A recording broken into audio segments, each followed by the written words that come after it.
How to use larger text on your phone.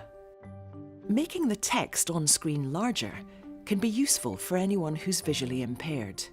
Here's how to find this feature on your iPhone or Android device.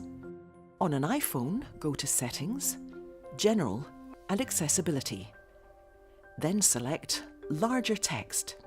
Make sure Larger Accessibility Sizes is switched on and use the slider at the bottom of the screen to adjust to a size that's comfortable for you. Most Android smartphones also have a larger text feature. Each Android device might be slightly different, but here we're using a Samsung A5.